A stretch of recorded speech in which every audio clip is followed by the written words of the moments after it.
And you go talk to these inmates, and a lot of their stories about their own life they told is like, hey man, I'm an entrepreneur. I was just an illegitimate entrepreneur, and I want to be a legitimate entrepreneur. And by the way, the ideas they had for businesses, I was like, I'd buy that. I would fucking buy that. Peter Saddington, your big game hunter. And guys, we have our sights on someone special today. Only a mother could invest in this idea.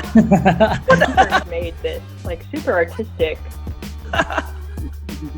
That is actually absolutely correct. And that's a very, very astute assessment, actually. True startup story, guys. You got it. Your company just got seed round financed. Congratulations. You're going to the moon. But now you have to scale.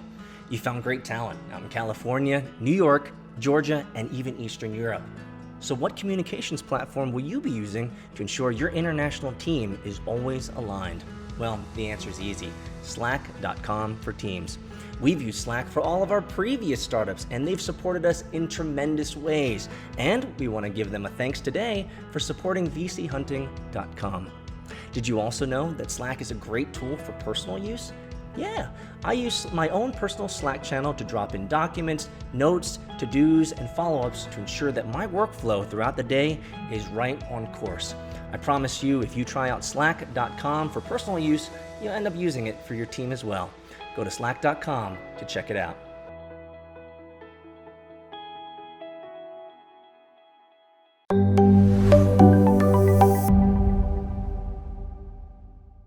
Welcome everybody to season 2 of VC Hunting, where we find some of the most exclusive and interesting stories in all of venture capital. Today I have a wonderful guest, Roy BAHAT, who is the head of Bloomberg Beta and faculty at UC Berkeley. When it comes to being the head of Bloomberg Beta and their venture capital fund thesis, they are focused on the future of work. Thanks so much, Roy, for joining the show. No, I'm happy to be here. Thank you. Well, let's just jump right in. The future of work is a generic term, clearly. And if I can give a little bit of context, I believe in the last couple of decades, we have vastly improved human life. We have vastly improved healthcare, maybe in some ways, maybe some ways not. We have vastly improved education and access to education. But when it comes to work, we're still kind of driving into the city for 45 minutes and we're still kind of commuting and we're still kind of, so is that the focus of Bloomberg Beta? Is that what we want to change? It was, and it has since expanded dramatically, all still future of work. So we started our fund almost 8 years ago, and we said we're focused on the future of work. And this was before you had like future of work conferences and like 7 future of work venture capital funds and all this stuff. And so people said, oh, you mean enterprise software, right? And I was like, nah, it's bigger than that. And our idea at the time was exactly what you just described, which is, I just describe it as we expected a catch up. Our lives as shoppers, as family members, as friends had been so improved by technology. And at work, you know, some people still using WordPerfect at the time. So it was like that. What has evolved since then, I now call that just one piece of it, which I call the future of working for us. And what I mean by that is, that's like what's true if you're an office worker in a white collar job. And what happened was about a year into our fund, one of my partners, she came to me and she said, hey, we should be investing in AI. AI is going to be a big deal. And I was like, well, I think you have been reading too much science fiction and it's way too early. And, but you know, our culture at our fund is if you believe something and it's consistent with our values, you just go do the work, you do it. It's the same thing with like, if any one of us wants to make an investment, we make the investment. And so she went out, did some work, came back a couple months later and found 2,000 AI startups. And I was like, not only was I wrong, this should become our main focus. So what happened was we became the first VC fund to raise our hand and say we want to focus on AI. And that drew us into the conversation about the effect of automation on work. And it's something I could talk about a bunch, but the short version is work is going to change for everybody. And that means people working in retail. It means people who are doing and underpaid work, caring for an elderly person. It means, you know, the whole quote unquote gig economy. Right. It's not just about using Slack and Airtable and Notion, much as I love those companies and was an investor in Slack. I'm an investor still. I hold shares. We hold shares. So it's productivity tools is the future of working for us. We think it's about this broader question of how does work change throughout the economy. And one of the most highly valued companies that we work with is a brokerage, an insurance brokerage. Another one, the most highly valued company, is a shipping broker. If you thought about the future of work or enterprise software 8 years ago, I don't think you would have considered that kind of company. Well, it's really an interesting way of looking at it. For me, I've been pretty deep into AI and in terms of trying to look forward future or looking at the. You need to buy your Lambo with AI. Yo, someone's been doing their research. But here's the thing, and it might sound counterintuitive here, but I find, Roy, that AI, when it comes to the context of work, is relatively boring. Let me tell you why. I agree with you, but keep going. Maybe we think different things. Keep going. Okay, good. I thought I was going to get a rise out of you, but clearly we're on the same page. Maybe the reason I wrote this down and I thought about this, I said, when it comes to work in AI, it's relatively boring because great AI is unintrusive. It's not. It's less of a peripheral device in your life. AI should be part of like an extension of your experience. And so as I'm not as probably educated in all the AI that you are, but from my gathering, it's like AI should be seamless and therefore it's kind of boring. So how do you make AI sexy? How do you make it fun? Yeah. I mean, I think that is one of the absolute reasons I totally agree with. It's like, what is AI really? It sounds so exciting. It's like artificial intelligence, and you think about robots and such. Right. My favorite take on it, so I studied economics when I was in grad school. I pay attention to economists, and there are 3 economists at the University of Toronto who wrote a book, Prediction Machines. And they basically say the best way to think about AI is it allows you to predict things better. That is what AI does. And if you think of AI as prediction, of course, we use it all the time. Every time you search on Google, it predicts what you're going to click on. Right. And so that's, in a way, Google is the first AI company, if you will. And anytime prediction becomes useful, actually almost any technology, once it becomes useful, becomes boring because we just come to it becomes normalized. Yeah, we normalized. That's the word I was looking for in our life. And so I think that's one reason why AI is boring, and I think that's totally fine for it to be useful. A lot of the AI that we use now is, I don't know how mathy you are, but it's just linear regression or logistic regression. It's dots and lines. Exactly. And by the way, dots and lines, super valuable. That's okay. Well, I think the other trend, and this is something that my partner, James Cham, pointed out to us, is we're now getting to the era, I'll go back a little. 6-7 years ago, I was on an email thread hosted by kind of email group, hosted by a great AI technologist who's now a senior leader at Google, a guy named Zach Stone. And he said, or somebody said on that thread, today there's probably only 100 people in the world who can develop new AI techniques and maybe 1,000 who can implement them. Something like that. And I think that where we are now, just a few years later, is the question is how many orders of magnitude have we added to that? Because if you use some of the available tools, you don't need to be a scientist anymore to get value out of prediction. And that means that in the same way as the kind of Web 2.0 era for web companies, where all of a sudden you had 10, 100, 1,000 times more people who could become entrepreneurs because just keeping a website up didn't require a scientist. We believe we may come to see the same thing in AI, which is to say people producing real business value, real value for other human beings without being scientific, if you will. Right. And I think in a lot of ways with the overall curve and overall trend of technology getting cheaper, more accessible, more mobile and smaller, certainly AI is probably going to follow that same trajectory in that. Correct.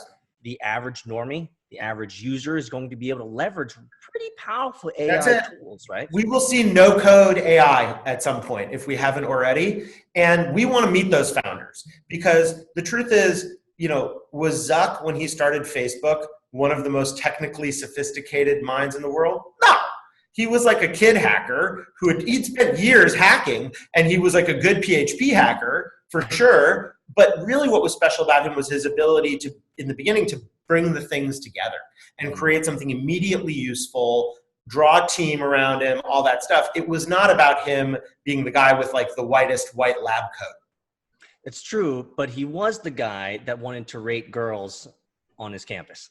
Listen, a lot of things start in places where you wish they hadn't, but that is life. And you got to be honest about the origins too. Oh, for sure. So it sounds like a lot of the story of Bloomberg Beta has moved away from the generic, how can we change the world at work or the future of work? And it seems like you've moved more into specificity with AI. And so is AI... Well, I would say this, not exactly, because AI, and sorry I interrupted you, but I'm from an immigrant family. We express love by interrupting each other, so don't take it personally. In fact, you should take it personally. It's a sign of affection. The way we think about it is AI is a technique.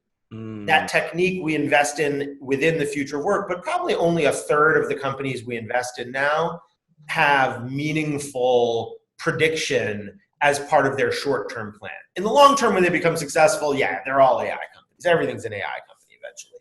But in the short term, there's a company called Textio that we invested in that will predict at one of their applications is they'll predict as you're writing a job description while you're editing it, the quality and the diversity and nature of the applicant pool that will come back from that job, responding to that job description. That's AI. For sure, that's AI. And I remember in my first pitch meeting with them, I was like, are you guys like deep technologists or just creating a product that's useful? They're like, oh no, we're just making a product that's useful. All this AI people already know how to do.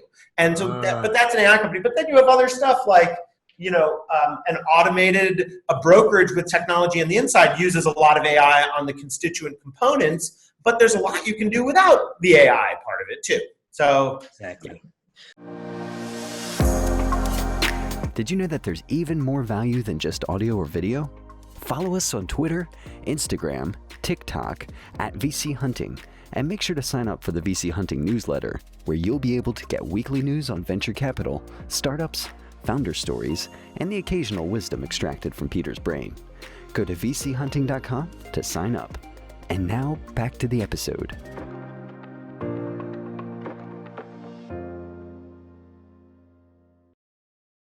Well, that's really cool. I want to pivot a little bit here because we at VC Hunting, we do a little bit of digging.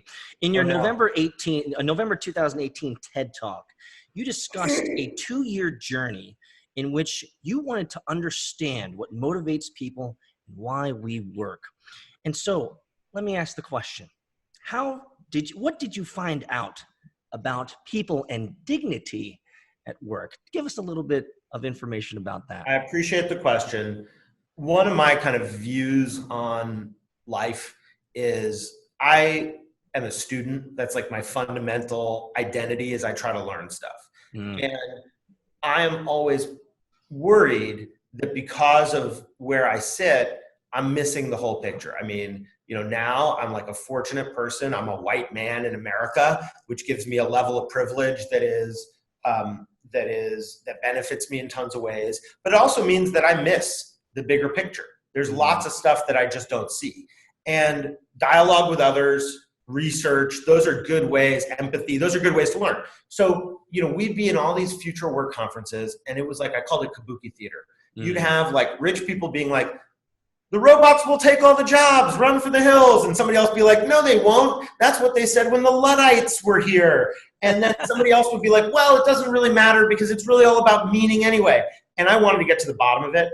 And fortunately, I got to know a nonprofit. And a big part of how we do our work is we feel like while tech is expanding in all the things it touches, we need to have relationships with leaders in other fields because we're going to need that for companies to succeed and just to do the right thing in the world. And so I got to know New America, which is a nonprofit think, do tank led by this amazing woman, Anne Marie Slaughter. And she was struggling, frustrated with the same exact kind of issue of people talking past each other. And so we did this study called the Shift Commission, where we studied the 10 to 20 year future work. And as part of that, we did survey research. And then after that, I got on a bus and went to cities across America like Flint and Fresno, just trying to talk to people. And I have lots of views that came out of that. But the fundamental thing I wanted to start with is, what do people want? So we surveyed people. And I've now talked to a lot of folks about this to confirm. this probably won't surprise you, but the first thing people want is they just want safety.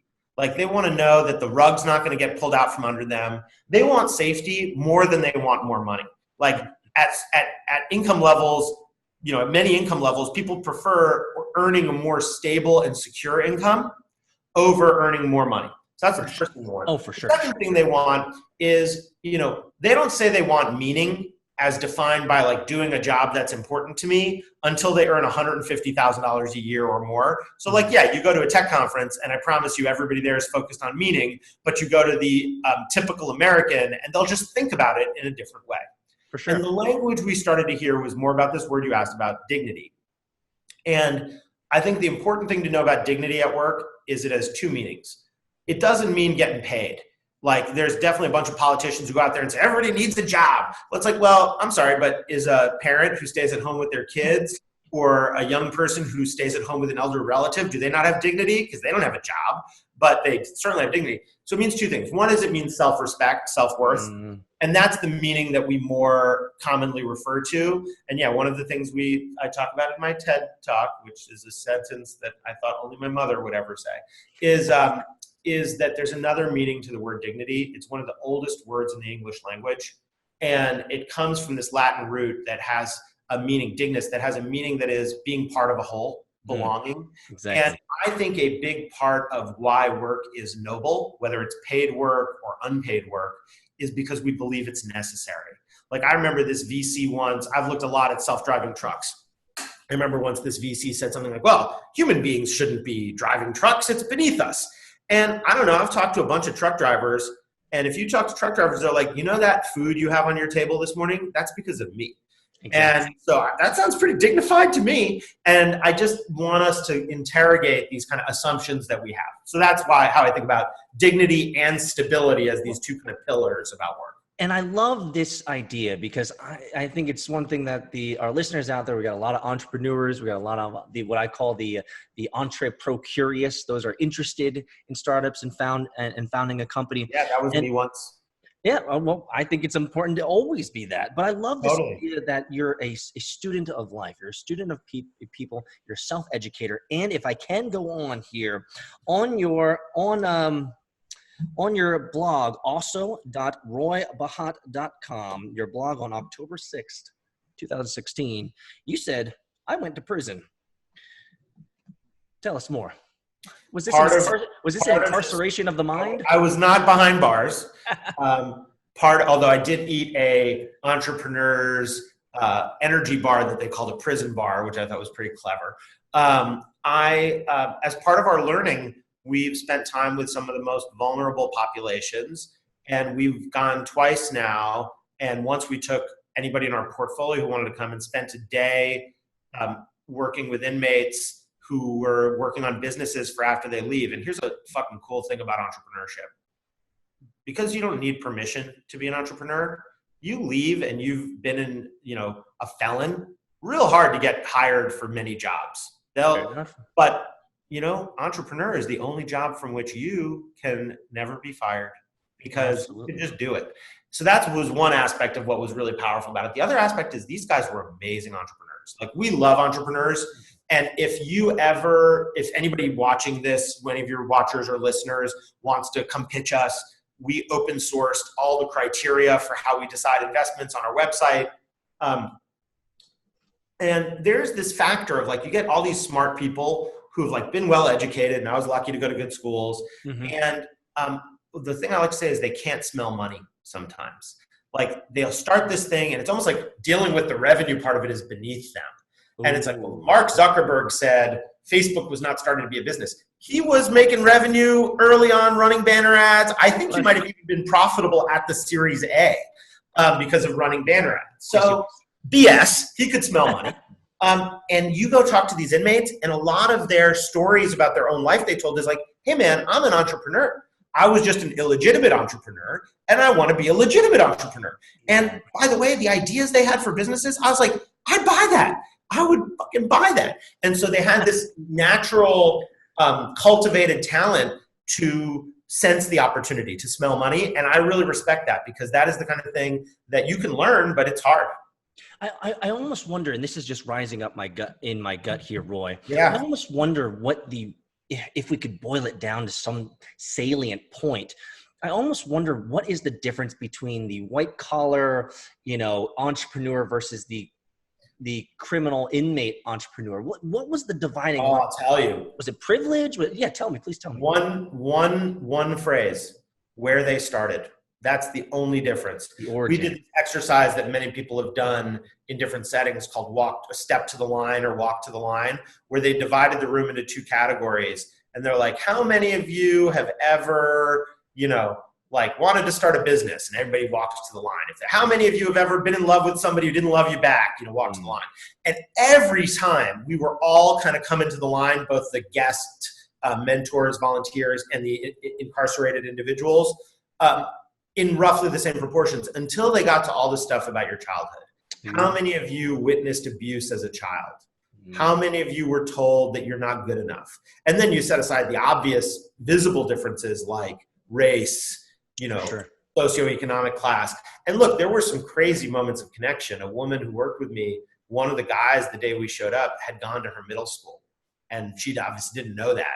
And they found this bond that kind of like stretched across time and space. Wow. And it was powerful. Yeah, she ended up getting selected as the inmate's favorite mentor of the day, which was awesome.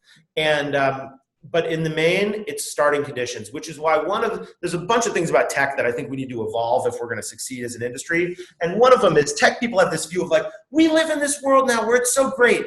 Anybody can go on YouTube and listen to Peter on VC hunting and understand how to reach a VC. And it's true on one level. Like the tools are so much more widespread. Right. And of course, it's also true that if you apply the effort, you're much more likely to succeed.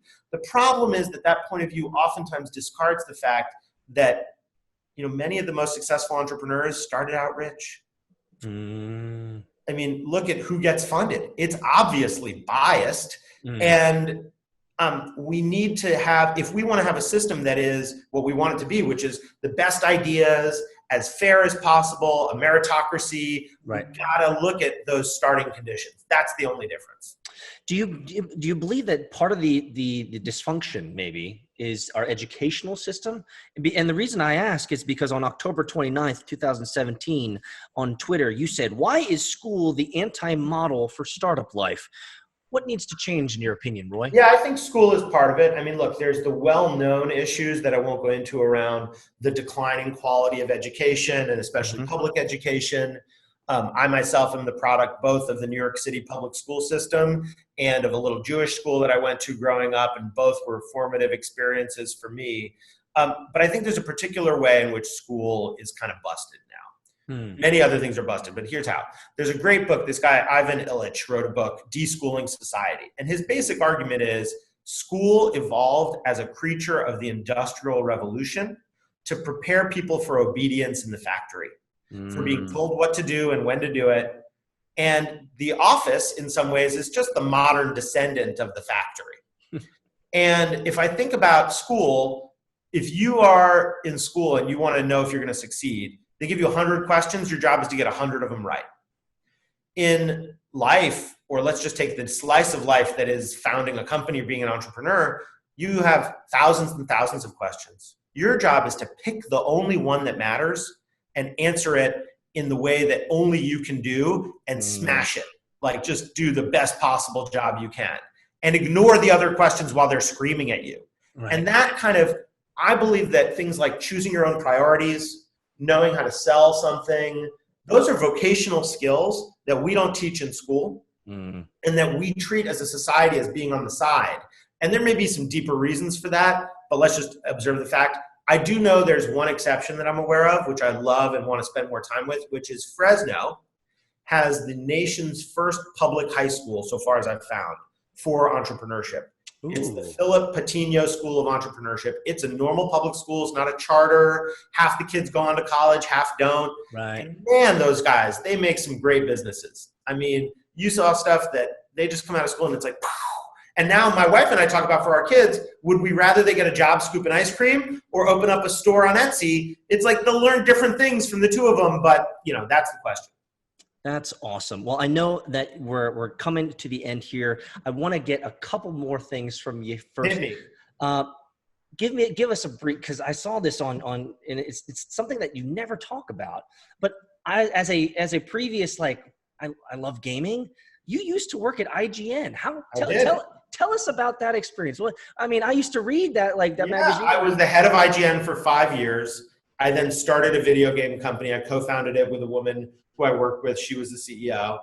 And I love the video games business. I love the creativity of games as a form of art. I love the entertainment. There's some gross parts of it, like definitely some really gross parts. I mean, then you get awful parts like Gamergate.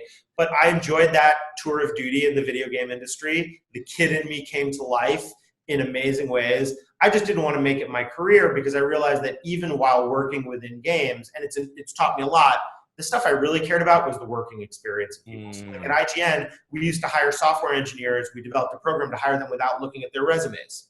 Yes. We wanted to be a customer for all the boot camps, exactly. And so it led me on my path. I'm really grateful for it. Games are awesome. And if anybody ever wants to talk about them, I'm happy to. I wish I made more time to play, but maybe one day. Awesome. Well, final question, and I think this is actually one that could be actually very beneficial and helpful to the audience out there. On December 15th, 2010, we're going all the way back, guys. You had an arrow pointing to you, and it said, has cut the cable cord. Mm-hmm. The cable cord still cut, and what are the benefits to you today?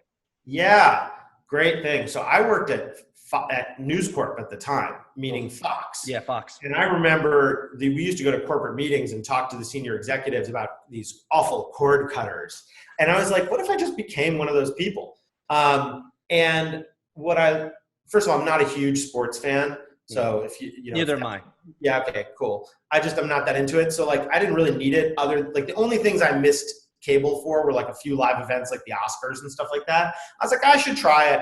And so I set up an Apple, like an old Mac, as my TV servers, basically a big computer. And I realized it was cheaper, but mostly I just liked it better. I had a little bit better control. The UI was a little bit better. And man, I remember talking to those cable executives. They're like, you are the enemy. It's like really bad. And maybe I was. But yeah, and now I kind of feel like a lot of people have cut the cable cord. I mean, I still use Comcast for my internet. Or actually, I don't anymore. I just switched to Sonic because it's faster. But I still use a company for my internet access. But yeah, I felt no need to go back to those old bulky controls. Now I got, a few cheap little Apple TVs. My kids love it. And I'm a happy cable cord cutter. If you have anything that I should binge on Amazon, my next thing is going to be Jack Ryan. On Netflix, Amazon. I'm a big TV watcher, so I take recommendations. Let me give you my recommendation, and we'll close it out. Tokyo Midnight Stories. Tokyo Midnight Story. Have you watched it? No. It is. What is it? It's a restaurant that's only open from midnight to 7 in the morning for all these salarymen in Japan who don't want to go home. What's it on? On Amazon? On Netflix? It's on Netflix. Great. It is all narrative, all dialogue. I love it. It's so subtitles or subtitles. Yeah, I like subtitles. My wife doesn't as much. It makes her a little tired. But I will totally check it out. Peter, thank you for having me. If folks want to reach out to me, I'm available on the internet. If you can't find me, then you want to be an entrepreneur, then you need to look for another line of work. We'll have all the information below, guys. Thanks so much, Roy Bahat, for this interview. We'll talk soon. Good times. To be continued. Thank you. True startup story time. Guys, as a founder, I'm often asked, what are my go-to tools and technology that I use as I begin a startup? Well, that's easy. One of them is Dropbox. Dropbox is the easiest way to ensure that all your files and documents are synced on all devices, whether it be mobile, your local desktop, or remote. We want to thank Dropbox for supporting vchunting.com, and make sure to get your 30-day trial free at dropbox.com/business.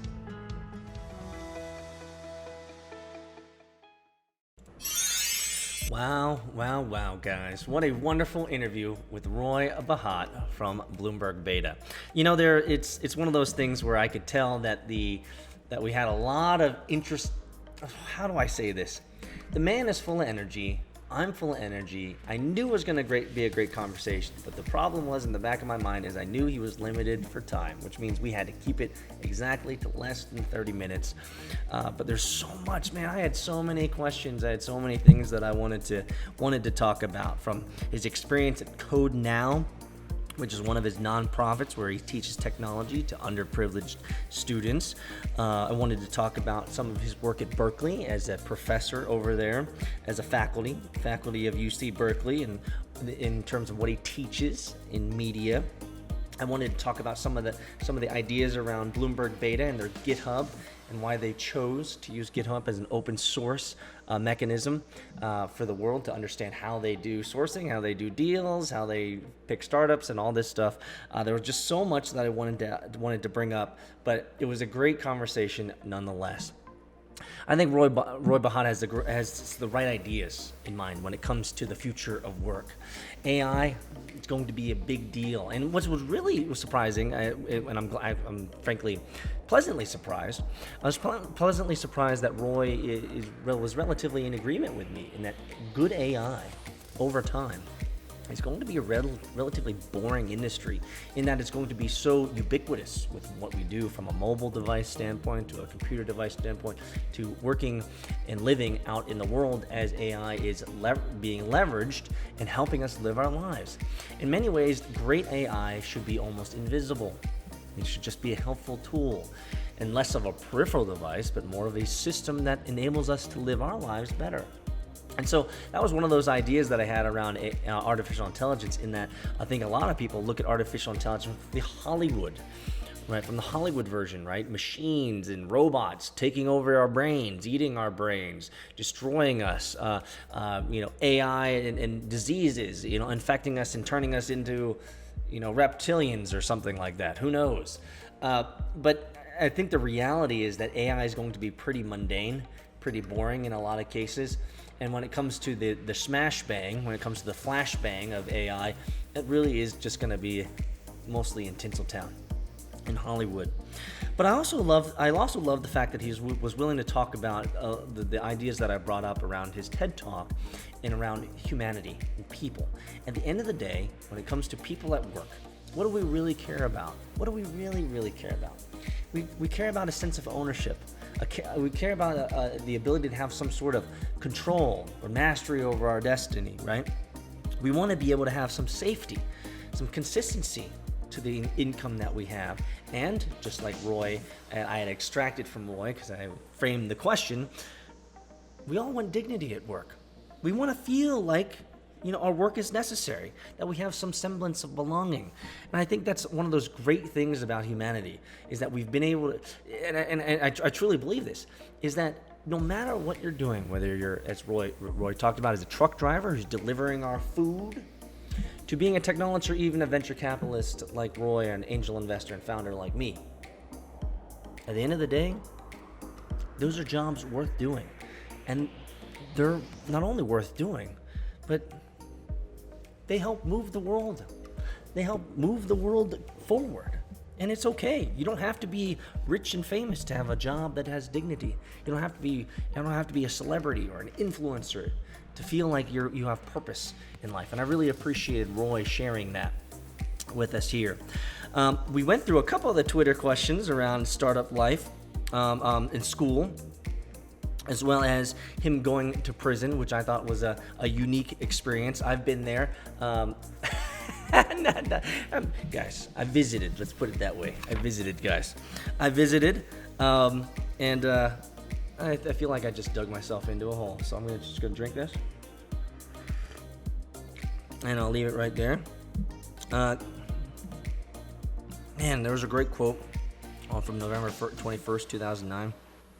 He's talking about that signs that you've played too much Modern Warfare 2. I really wanted to get into that as well. But there's going to be all this is, it was a great conversation. It was a great conversation with Roy. I expect that we'll do it again, because him and I discussed really briefly that there's a lot of stuff that we could cover and a lot of stuff that we could cover and come back to in the future.